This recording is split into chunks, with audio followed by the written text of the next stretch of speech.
Good morning. Welcome to the channel Study Acumen. Today we will discuss on the topic of circular flow of income.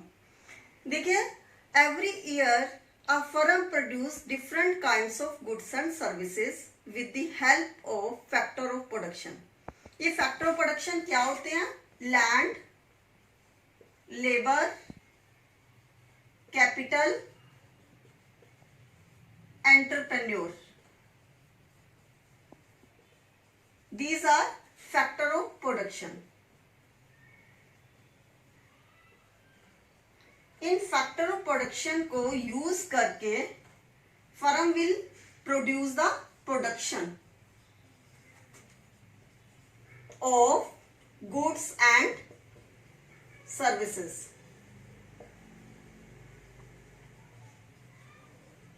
और ये factor of production कौन provide करता है? Household sector. और goods and services कौन produce करता है? Producing sector.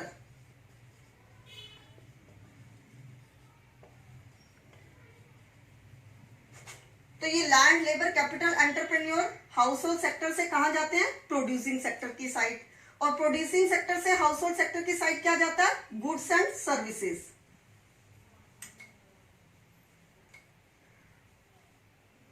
So there is a constant flow of income and expenditure among the different sectors of the economy. इसको हम क्या बोलते हैं? Circular flow of income. एक साइड आपका क्या जा रहा है? Factor of production is transferred from household sector to producing sector और producing sector से goods and services to the household sector. तो this is called circular flow of income. It has not either in beginning nor an end. इसका कोई beginning नहीं होता. और there is always a 4 sectors in an economy. First one is household sector, producing sector,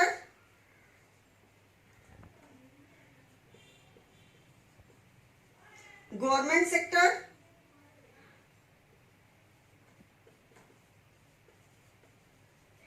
and foreign sector.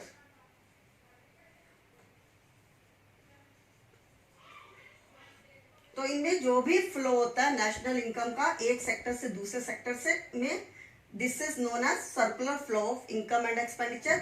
हम अभी इसको detail में पढ़ेंगे कैसे हाउस होल्ड सेक्टर का प्रोड्यूसिंग सेक्टर के साथ लिंक होता है, कैसे ये हाउस होल्ड प्रोड्यूसिंग का गवर्नमेंट के साथ लिंक होता है, हाउस होल्ड प्रोड्यूसिंग गवर्नमेंट का फॉरेन सेक्टर के साथ क्या होता है. These are different models. हम पढ़ते हैं अभी इसको. Flow of income can be viewed in two forms: real flow and money flow. Real flow it is the flow in the form of goods and services. और money flow में flow is in the form of money. तो हम इसको diagram में भी दिखा सकते हैं रियल फ्लो और मनी फ्लो को. देखिए there is always 4 sectors in the economy, लेकिन हम इसमें 2 ही सेक्टर ले रहे हैं, household sector and producing sector. House hold sectors they provides the factor services to the producing sector. ये factor services कौन कौन सी होती हैं? Land, labour, capital and entrepreneurs. और प्रोड्यूसिंग सेक्टर बदले में क्या देता है in exchange? Goods and services. तो ये क्या है? गुड्स एंड सर्विसेज की फॉर्म में है. So this is called real flow. और देखिए सेकंड में मनी फ्लो के केस में देखिए there are 2 sector, household sector and producing sector. तो प्रोड्यूसिंग सेक्टर क्या कर रहा है? फैक्टर्स जो यूज किए थे land, labour, capital and entrepreneurs, उनकी पेमेंट कर रहा है in the form of rent, wages, interest and profit. तो this is known as factor payment. Factor payment किसकी फॉर्म में होती है? मनी की फॉर्म में. ऐसे ही हाउस होल्ड सेक्टर क्या है? They are using the goods and services. और गुड्स एंड सर्विसेज को यूज करने के लिए वो उसकी पेमेंट करता है. This payment is known as consumption expenditure. So real flow is in the form of goods and services and money flow is in the form of money. So this is the circular flow of income in 2 forms. Next topic is circular flow of income in different sectors. Circular flow of income can be viewed in 3 types. First one is 2 sector model. देखिए 2 sector model में हम assume करते हैं there are only 2 sectors, household sector and producing sector. और second one is 3 sector model. इसमें 3 sectors होते हैं, household sector, producing sector and government sector. और 4 सेक्टर मॉडल में we assume there are 4 sector, household sector, producing sector, government sector and foreign sector. देखिए 3 sector model को हम closed economy भी बोलते हैं क्योंकि there is no role of foreign sector. Foreign sector क्या होता है? जब हमारे फॉरेन कंट्रीज के साथ एक्सपोर्ट और इंपोर्ट होते हैं, this is known as foreign sector. तो 3 सेक्टर मॉडल में there is not a foreign sector, so we called it closed economy. और 4 सेक्टर मॉडल को हम ओपन इकोनॉमी बोलते हैं क्योंकि there is a foreign sector. अब हम इन तीनों को वन बाय वन स्टडी करेंगे। Next topic is 2 sector model of the circular flow. 2 sector model में मैंने आपको बताया है there are 2 sectors, producing sector and household sector. This sector is based on some assumptions. First point is there are 2 sector, producing sector and household sector, और कोई sector नहीं होता। Second one is no government influence, क्योंकि इसमें government sector नहीं होता इसलिए government की इन्फ्लुएंस भी नहीं होती। Third one is closed economy. इसको हम क्लोज्ड इकोनॉमी क्यों बोलते हैं? क्योंकि इसमें फॉरेन सेक्टर नहीं होता, there is no import and export, इसलिए इसको हम क्लोज्ड इकोनॉमी बोलते हैं। Fourth point, no saving of household sector. हम मान के चलते हैं हाउस होल्ड सेक्टर जितना भी फैक्टर ऑफ प्रोडक्शन से अर्न करता है सबके सब खर्च कर देता है, कोई भी चीज सेविंग नहीं होती। Fifth point is producing sector distribute entire receipts. जो प्रोड्यूसिंग सेक्टर जितना भी कमाता है goods and services house hold sector खरीदता है और उससे जितनी भी इनकम होती है प्रोड्यूसिंग सेक्टर की, वो सबके सब जो है वो फैक्टर ऑफ प्रोडक्शन की पेमेंट कर देता है। तो इसी बेस पे हमने इसका मॉडल बनाया है। This is called 2 sector model. इसमें 2 ही सेक्टर है, producing sector and household sector. जैसे मैंने आपको बताया है household sector producing sector को क्या प्रोवाइड करता है? फैक्टर ऑफ प्रोडक्शन प्रोवाइड करता है, और producing sector household sector को इसके बदले में क्या देगा? Goods and services. ये मैंने अभी डेफिनेशन में भी आपको बताया था, इसको मैंने आपको बताया था दिस इज रियल फ्लो। इसी के साथ ही हम इसको मनी फ्लो की फॉर्म में भी दिखाएंगे। मनी फ्लो में कैसे दिखाएंगे? जब फैक्टर ऑफ प्रोडक्शन की पेमेंट की जाती है वो किस फॉर्म में की जाती है? Rent, wages, interest and profit. ये प्रोड्यूसिंग सेक्टर उनकी पेमेंट करता है। This is called payment of factor of production. तो हाउस होल्ड सेक्टर जो गुड्स एंड सर्विसेज खरीदता है उसको हम क्या बोलते हैं? Consumption expenditure.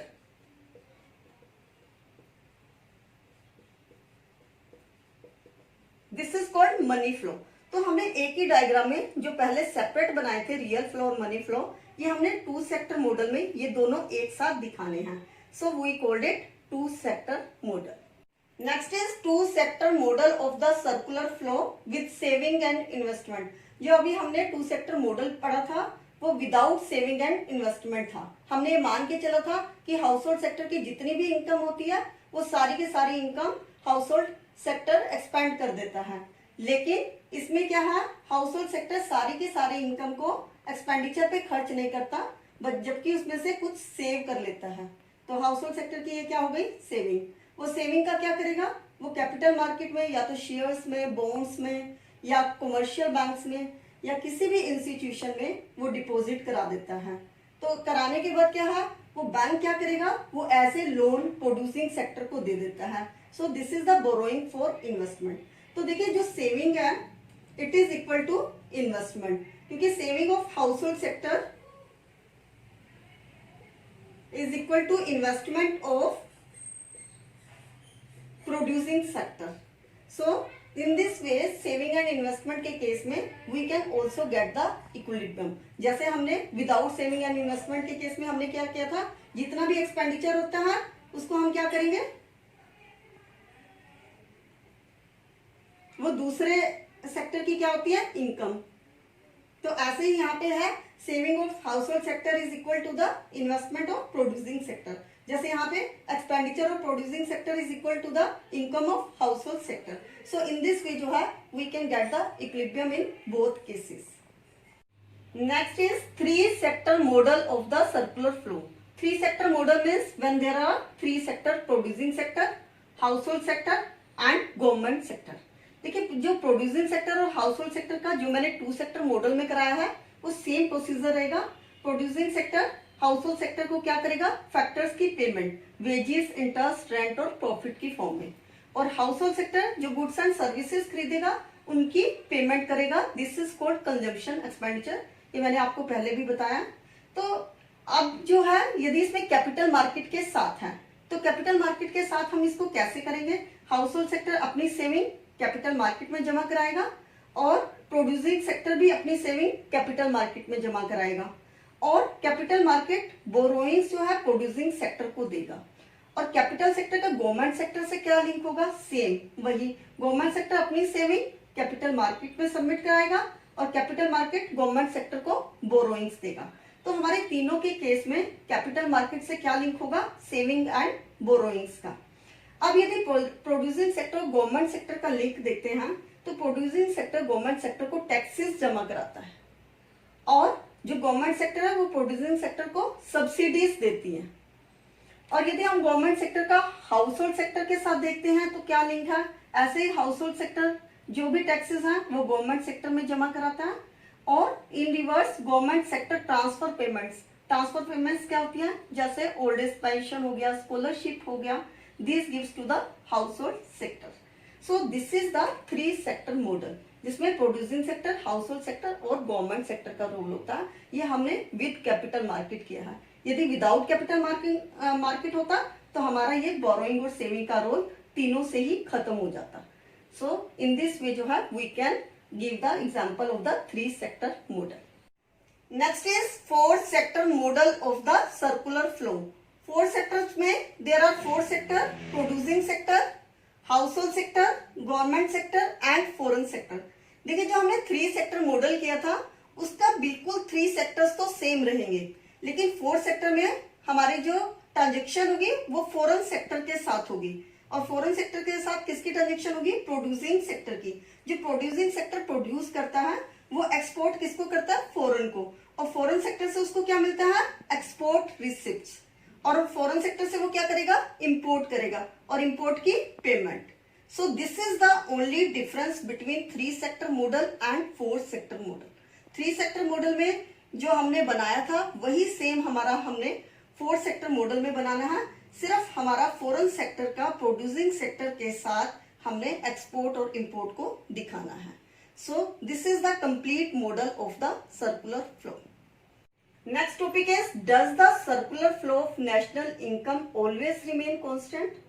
तो आंसर होगा no, it is not always constant because there is always a leakage और विड्रॉल। लीकेज क्या होता है? जो भी हम इनकम को अर्न करते हैं, कोई भी सेक्टर इनकम को अर्न करता है उसको दूसरे सेक्टर को ना पास करके कहीं और इन्वेस्ट कर देता है। This is known as leakage. For example saving कर लेता है या गवर्नमेंट को टैक्स पे कर देता है तो मार्केट में मनी कम हो जाती है। इंपोर्ट अपने कंट्री से ही ना लेकर किसी दूसरे कंट्री से इंपोर्ट करता है। So these are the 3 ways जिससे लीकेज होती है। फॉर एग्जाम्पल एक प्रोड्यूसिंग सेक्टर है, उसकी इनकम जो है 250 करोड़ रुपीस है। वो 250 करोड़ रुपीस में से 50 करोड़ रुपीस सेविंग कर लेता है। तो 200 करोड़ अब कितना हुआ सर्कुलर फ्लो? 200 करोड़ का, क्योंकि 50 करोड़ क्या है? It is the saving. So इस सेविंग को हम क्या बोलेंगे? लीकेज और विड्रॉल। बिकॉज ये 50 करोड़ जो है they are not flow one sector to the other sector. उसको हमने फ्लो को विड्रॉ लीकेज को ठीक करने के लिए हम क्या करेंगे? इंजेक्शन। इंजेक्शन एक टर्म है जिसमें हम अपने इनकम को कहीं आउटसाइड किसी और मेथड से इंक्रीज करते हैं। This is known as injection. जैसे फॉर एग्जांपल कोई भी प्रोड्यूसिंग सेक्टर है,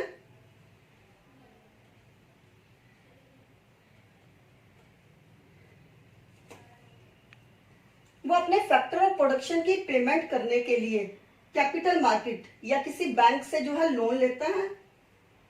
लोन लेके वो हाउस होल्ड सेक्टर के फैक्टर ऑफ प्रोडक्शन की पेमेंट करता है, क्योंकि उसके पास अपने इतने ज्यादा जो है अमाउंट नहीं है। So he arrange from the outside. Outside का मतलब किसी भी कॉमर्शियल बैंक से हो सकता है या शेयर से, डिबेंचर से, बॉन्ड से, किसी भी दूसरे मैटर से ये अरेंज करता है। This is known as injection.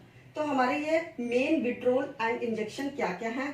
जैसे हमारे यहाँ पे 4 सेक्टर हैं: household sector, producing sector, government sector and foreign sector. अब हाउस होल्ड सेक्टर का विड्रॉल कैसे होगा? हाउस होल्ड सेक्टर में कैसे हमारी लीकेज होगी? यदि हम हाउस होल्ड सेक्टर सेविंग कर लेता है लेकिन इंजेक्शन नहीं हो सकता हाउस होल्ड सेक्टर का, क्योंकि हाउस होल्ड सेक्टर का इंजेक्शन क्यों नहीं हो सकता, क्योंकि उसने सेविंग करके या तो घर में रख ली है।